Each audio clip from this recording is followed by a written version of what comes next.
తొడుక్కోవడానికి చెప్పులు లేకుండే, వేసుకోవడానికి బట్టలు లేకుండే, చిరిగిపోయిన చెప్పులతోని రోడ్ల మీద తిరుగుతోళ్ళకి బెంచ్ కార్లు వచ్చినాయి.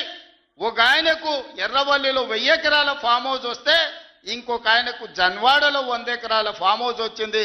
అల్లుడికి మొయినాబాద్లో ఫామ్ హౌస్ వచ్చింది. వాళ్ళ బతుకులు బాగుపడ్డాయి. వాళ్ళకి టీవీలు వచ్చినాయి, వాళ్ళకి పేపర్లు వచ్చినాయి, వేల కోట్ల రూపాయల వ్యాపారాలు వచ్చినాయి, వాళ్ళకి ఫామ్ హౌజులు వచ్చినాయి. కానీ మనకు మాత్రం నీళ్లు రాలే. ఆనాడు కృష్ణానదిలో వరదలు వచ్చి అలంపూరు మునిగిపోతే అలంపూరు ప్రజల కోసం బంజారా హిల్స్లో నా ఇల్లమ్మి పేదోళ్ళకి ఇల్లు కట్టిస్తాను చంద్రశేఖరరావు చెప్పాడు. ఆయన ఇల్లు అమ్మలేదు కానీ 100 ఎకరాల ఫామ్ హౌజులు కట్టుకున్నాడు. ఆ నిర్లక్ష్యం నుంచి 10 ఏళ్ళు చూసినాం. ఇక పాలమూరు ప్రజలు నిర్ణయం చేసుకోరు. మా బతుకులు బాగుపడాలంటే మట్టికి పోయినా ఇంటోడే పోవాలని పెద్దలు చెప్పారు. ఇక వాణ్యవనో వీణ్యవనో ఎవనెవనో మోసేది లేదు. మా బిడ్డ ఈ మట్టిలో పుట్టి ఈ మట్టిలో కలిసిపోయి మా బిడ్డ ఈ తెలంగాణకు ముఖ్యమంత్రి ఉండాలి. మా బిడ్డ ఉంటేనే మా సమస్యలు పరిష్కారం అవుతాయని పాలమూరు మొత్తం ఏకమై తెలంగాణకి ఒక స్ఫూర్తిగా నిలబడి ఈ జిల్లా నుంచి మీరు ఆశీర్వదించారు కాబట్టి ఈనాడు తెలంగాణ రాష్ట్రంలో మనం ప్రభుత్వాన్ని ఏర్పాటు చేసినాం. పడవ పెట్టిన ప్రాజెక్టులను ఒక్కొక్కటిగా పరిష్కరిస్తున్నాం. ఈ ప్రాజెక్టుల యొక్క సమస్యల్ని, ఈ ప్రాజెక్టుల యొక్క అనుమతుల్ని ఈ రోజు సాధిస్తున్నాం. అన్నీ ఉన్నా అల్లుడి నోట్ల శని ఉన్నట్టు ఎన్ని అనుమతులు తెచ్చినా ఇవాళ 8 లక్షల కోట్ల రూపాయలు అప్పు చేసి నా నెత్తి మీద పెట్టిపోయాను. గ్రామాలల్లో పెద్ద కుటుంబాలు ఉంటాయి. దావతుల కోసం, విలాసాల కోసం తండ్రి అప్పులు చేసి అనుకోకుండా చచ్చిపోతే ఇంటి పెద్ద కొడుకుకు మొత్తం భారం అయి పడుతుంది. సంసారం ఎక్కడుందో తెలియదు, ఏ భూమి ఎవరికి తనఖా పెట్టిండో తెలియదు, ఊర్లో ఎవరి దగ్గర అందిన కాడికి ఎంత అప్పు చేసిండో తెలియదు, చుట్టాల దగ్గరకు పోతే మర్యాద లేదు, తెలిసిన వాళ్ళ దగ్గరకు పోతే సిల్లి గవ్వ పుట్టే పరిస్థితి లేదు అని మనం గ్రామాలలో చూసినాం. ఇవాళ అచ్చంగా తెలంగాణ రాష్ట్ర ముఖ్యమంత్రిగా నా పరిస్థితి గదే. అనుకోకుండా కుటుంబ పెద్ద కోల్పోతే, ఇంటి బాధ్యత నెత్తి మీద పడితే, అప్పుల ఊబిలో కూరుకపోతే సమాజంలో కష్టపడి దుక్కి దున్ని పంట పండించి ప్రతి ఒక్కరిని కలుపుకొని పోయి సంసారాన్ని నడిపించడానికి పెద్ద కొడుకు ఎట్లా ప్రయత్నం చేస్తాడో ఈ 2 ఏళ్లలో ఒక్క రోజు కానీ ఒక్క గంట కానీ సెలవు తీసుకోకుండా రోజుకు 18 గంటలు పనిచేసి తెలంగాణ రాష్ట్రాన్ని ఇవాళ దేశంలోనే ఒక గౌరవప్రదమైన స్థానానికి తీసుకొచ్చినాం. కానీ ఆయన 10 ఏళ్ళు సృష్టించిన గందరగోళం, చేసిన అప్పులు, తీసిన పరువు నిలబెట్టాలంటే ఇది సరిపోదు. కష్టపడుతున్నాం. దుక్కి దున్నంగానే పంట వండుతుందా? ఇతనాలు జల్లాలి, అదును అవ్వాలి, ఇతనాలు జల్లాలి, కాలం కలిసి రావాలి, పంట వండాలి. ఒకవేళ పంట వండినా కోతకొచ్చిన సమయంలో అకాల వర్షం వడగండ్ల వాడల పడితే పండించిన పంట కూడా నేలపాలే అవుతుంది. కాలం కూడా, దేవుడు కూడా మనల్ని ఆశీర్వదించాలి. ఇవాళ తెలంగాణలో కాలం కలిసి వచ్చి దేవుడు ఆశీర్వదించిండు కాబట్టి ఇవాళ కష్టపడ్డాం. మొన్న ఆయన వచ్చిండు 2 ఏళ్ల తర్వాత. ఏదో మంచి చెప్తాడేమో అనుభవంతో నేను అనుకున్నా. పెద్ద మనిషి కదా, మనం కూడా ఈ మధ్యకాలంలో ఎప్పుడేం అనలేదు. ఏదైతే మీకు చెప్పినో అంతకంటే ముందు నా మీద 181 కేసులు పెట్టిండు. చెంచల్గూడ, చెర్లపల్లి జైల్లో బంధించిండు.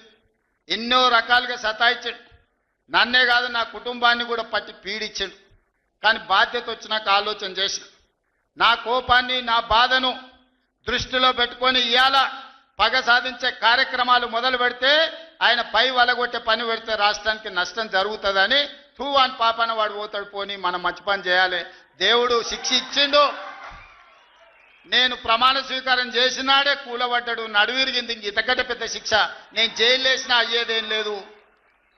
ఆయననే ఫామ్ హౌస్ను ఒక బందీఖానగా మార్చుకొని చుట్టూతో నా పోలీసులే ఉన్నారు, లోపల ఆయన ఉన్నాడు. చెర్లపల్లికి పంపించినా, చెంచల్గూడకు పంపించినా గదే అవుతుంది కదా. ఇక తిండి బరువు నాకు ఎక్కువ అవుతుంది. అదొకటి. లోపల చెర్లపల్లి, చెంచల్గూడ పెడితే ఆయన తిండే తినికి మళ్ళీ ఆయన ఏదైనా కావాలంటే అదిగిన చేస్తే సర్కార్కి ఎక్కువ ఖర్చు అవుతుంది. తిండి ఆయన సంపాదించేది ఇన్నా ఫామ్ హౌస్లే ఒక బందీఖానగా పెట్టుకొని చుట్టూతో మన పోలీసులే పహారా కాస్తున్నారు. ఇక ఆయన చేసిన పాపాలకు ఆయననే పోతాడని ఊరుకున్నా. ఎప్పుడన్నా ఏమన్నా అన్నానా? ఎప్పుడన్నా ఏమన్నా అన్నానా? మీరు చెప్పరు. ఇక్కడ పాత్రికేయ మిత్రులుగా ఉన్నారు అందరు, నాకు కూడా దోస్తులే కదా వాళ్ళందరూ. చెప్పురు ఎప్పుడైనా ఏమన్నా అన్నానా? ఒక్క కేసు అయినా పెట్టినా? పోనీ ఈ జిల్లాలో ఎవరి మీద నన్ను ఒక కేసు పెట్టినా?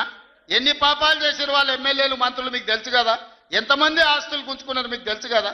ఎవరినన్నా నేను కక్షతోనేమన్నా చేసినా? నేను ఒకటే అనుకున్నా, ఎవరి పాపానికి వాడు పోతాడు. మనం చూసినా చూడకపోయినా పైన దేవుడు ఉన్నాడు, పైనుంచి కిందికి చూస్తూనే ఉంటాడు, ఎవరిని లెక్క వానికి రాస్తూనే ఉంటాడు, ఎవరిని మిత్తి వానికి చెల్లిస్తూనే ఉంటాడని. ఆ మిత్తిలో భాగంగానే నేను ప్రమాణ స్వీకారం చేయడానికి పోయిన రోజే మంచం మీద నుంచి బోర్ల పడి మక్కెలు ఇరిగి మూలకు పడ్డాడు.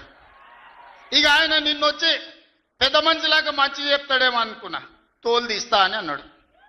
తోలు తీస్తాడంటేనే ఇక నేను చెప్పదలుచుకున్నా, అయ్యేగా నా సంగతి వదులు కానీ మా సర్పంచులు వచ్చిండ్రు, రా ఏ తోలు తీస్తావురా? నీ తోలు తీసుడు కాదు, నిన్ను చీరి చింత కట్టి చింత మడకల ఏలాడేసి కొడతారో లేదో మా సర్పంచులు, రా కొడంగల్కి వస్తావా లేకపోతే మమ్మల్ని చింతమడకకు రమ్మంటావా? మా సర్పంచులను తోలుతా. సోయి లేని మాటలు, స్థాయి లేని విమర్శలు. ఒక్కటన్నా అక్కడికి వచ్చే మాట మాట్లాడిండా? నీ సొమ్మె ఏం పోయిందా? మాకు నీళ్ళు ఇయ్యాలంటే నీకు ఇంత కడుపు నొప్పా? నువ్వు మళ్ళీ బయటకు వచ్చి ఇవాళ ఆయన తోలు తీస్తా అంటు. తోలు నాది కాదు కానీ ఆ షేక్పేట్లో మటన్ కొట్టు మస్తాన్ ఉంటాడు, ఆయన రోజు మేకలను కోసి మండి నడుపుతుంటాడు. ఆయన చెప్పిన కేసీఆర్ ఖాళీగా ఉన్నాడంటనే తోలు తీస్తాడంట, నీ మటన్ కొట్టు మస్తాన్ దగ్గర ఇంత నౌకరీ ఇయ్యండ్రి, ఇంత బోటో కూరనో పోయేటప్పుడు ఈయన బొక్కనో, ఎందుకంటే పోసిన వాళ్ళకు మామూలుగా తోలు తలకాయలు ఇస్తాం కదా మనం ఇంటికాడ దసరా పండుగ అప్పుడు, అవునా? ఏం శివకుమార్ రెడ్డి, మన ఇళ్ళల్లో పండుగ పూట వచ్చి ఆటను కోస్తే కాళ్ళు తలకాయ కోసినోనికి ఇస్తాం కదా. ఇక మటన్ కొట్టు మస్తాన్ కూడా చెప్పిన, ఆ కేసీఆర్ ఖాళీగా ఉన్నాడంటేనే 2 ఏళ్ళు ఫామ్ హౌస్లో ఏం చేస్తుండంటే తోలు తీసేది ప్రాక్టీస్ చేసిండంట, తోలు బాగా తీస్తాడంట. నీ మటన్ కొట్టులో ఈ తోలు తీస్తాడు, కాళ్ళు తలకాయలు మాత్రం ఉచితంగా సాయంత్రం పోతే దావతులో బోటిగిన ఏమైనా కొట్టుకొని సాయంత్రం 2 వేసేటప్పుడు తీసుకుంటాడేమో అని. 40 ఏళ్ళ అనుభవం అంటావు, రాష్ట్ర మంత్రి చేసిన అంటావు, కేంద్ర మంత్రి చేసిన అంటావు, 10 ఏళ్ళు ముఖ్యమంత్రిని చేసిన అంటావు, తెలంగాణ రాష్ట్రాన్ని సాధించిన అంటావు. నేను ఆడ ఫ్యూచర్ సిటీ కడుతున్నాను అంటే తొక్క తోలు, వాడెవడో వస్తాడంటే వంతారనా బొంతారనా ఇవనే ఒక మాజీ ముఖ్యమంత్రి స్థాయిలో మాట్లాడే మాటలు మాకు రావనుకుంటున్నావా? మర్యాద ఉండదని మేము మాట్లాడతలేం, మర్యాద ఉండదని ఇవన్నీ విషయాలు మేము మాట్లాడతలేం. కానీ మాట్లాడ మొదలు పెడితే నువ్వు కాదు కదా, నడువుకు రాయి కట్టుకొని ఆడ ఉన్న మల్లన్న సాగర్లో దుంకి చచ్చిపోతావు. మల్లన్న సాగర్ కాకపోతే రంగనాయ సాగర్లో మెడకు తాడేసుకొని ఊరేసుకొని చచ్చిపోతావు. చంద్రశేఖరరావు గారు, నన్ను గెలకకు, నేను అన్నీ చూసిన. ఎక్కడి నుంచి వచ్చినా నేను నల్లమల్ల అడవుల నుంచి వచ్చిన, జడ్పీటీసీ గెలిచిన, ఎమ్మెల్సీ గెలిచిన, ఎమ్మెల్యే గెలిచిన, ఎంపీ గెలిచిన, తెలంగాణ రాష్ట్రానికి ముఖ్యమంత్రి అయినా అమాం బాపత్ గాని కాదు. అక్కడి నుంచి వచ్చి అమెరికాలో అంట్లుదోమ వస్తే అయ్య పేరు చెప్పి మంత్రి అయినోని కాదు. ఊర్లో దుక్కి దున్ని కష్టమంటే తెలిసి రైతులలో నుంచి వచ్చినోని రైతు బిడ్డను. నాతోని తమాషాలు చేయకు.